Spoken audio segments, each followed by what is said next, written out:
IPL 2026ರ ಮಹತ್ವದ ಪಂದ್ಯದಲ್ಲಿ Mumbai Indians ಮತ್ತು ಪಂಜಾಬ್ ಕಿಂಗ್ಸ್ ನಡುವೆ ಹೈ ವೋಲ್ಟೇಜ್ ಕದನದಲ್ಲಿ ಪಂಜಾಬ್ಗೆ ಮುಂಬೈ ಇಂಡಿಯನ್ಸ್ ಸೋಲಿನ ರುಚಿ ತೋರಿಸಿದೆ. ಶಾರ್ದುಲ್ ಠಾಕೂರ್ ಮಾರಕ ಬೌಲಿಂಗ್, ತಿಲಕ್ ವರ್ಮಾ ಬ್ಯಾಟಿಂಗ್ ಆರ್ಭಟಕ್ಕೆ ಪಂಜಾಬ್ ಕಿಂಗ್ಸ್ ತತ್ತರಿಸಿದೆ. ಮಹತ್ವದ ಪಂದ್ಯದಲ್ಲಿಯೇ ಸೋಲನ್ನು ಕಂಡಿರುವ ಪಂಜಾಬ್ ಕಿಂಗ್ಸ್ ತಂಡಕ್ಕೆ ಪ್ಲೇ ಆಫ್ ಹಾದಿ ಇನ್ನಷ್ಟು ಕಠಿಣ ಎನಿಸಲಿದೆ. ಮುಂಬೈ ಇಂಡಿಯನ್ಸ್ ತಂಡದ ವಿರುದ್ಧದ ಪಂದ್ಯ ಶ್ರೇಯಸ್ ಅಯ್ಯರ್ ನೇತೃತ್ವದ ಪಂಜಾಬ್ ತಂಡಕ್ಕೆ ಮಹತ್ವದಾಗಿತ್ತು. ಒಂದೊಮ್ಮೆ ಮುಂಬೈ ಇಂಡಿಯನ್ಸ್ ಈ ಪಂದ್ಯದಲ್ಲಿ ಸೋತರೆ ಮಾತ್ರ ಪಂಜಾಬ್ ಕಿಂಗ್ಸ್ ಪ್ಲೇ ಆಫ್ ಹಾದಿ ಸುಗಮವಾಗುತ್ತಿತ್ತು. ಆದರೆ ತನ್ನ ಕೈಯಲ್ಲಿದ್ದ ಪಂದ್ಯವನ್ನೇ ಅಂತಿಮ ಕ್ಷಣದಲ್ಲಿ ಪಂಜಾಬ್ ಕೈ ಚೆಲ್ಲಿತ್ತು.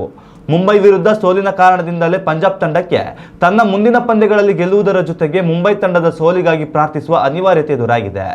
ಆರ್ಸಿಬಿ ತಂಡ ಇದುವರೆಗೆ ಒಟ್ಟು 12 ಪಂದ್ಯಗಳನ್ನು ಆಡಿದ್ದು, ಈ ಪೈಕಿ 8 ಪಂದ್ಯಗಳಲ್ಲಿ ಗೆಲುವು ಕಂಡಿದ್ದು ಒಟ್ಟು 16 ಅಂಕಗಳ ಮೂಲಕ ಅಂಕಪಟ್ಟಿಯಲ್ಲಿ ಅಗ್ರಸ್ಥಾನದಲ್ಲಿದೆ.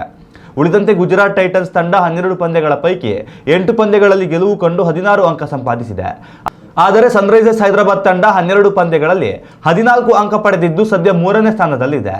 ಉಳಿದಂತೆ ಪಂಜಾಬ್ ಕಿಂಗ್ಸ್ ತಂಡ 13 ಅಂಕಗಳನ್ನು ಪಡೆದಿದ್ದು ಸದ್ಯ 4ನೇ ಸ್ಥಾನದಲ್ಲಿದ್ದರೂ ಕೂಡ ಪ್ಲೇ ಆಫ್ ಹಾದಿಗೆ Chennai super Kings, Rajasthan Royals ಹಾಗೂ ಡೆಲ್ಲಿ ಕ್ಯಾಪಿಟಲ್ಸ್ ತಂಡಗಳು ಮುಳುವಾಗಿವೆ.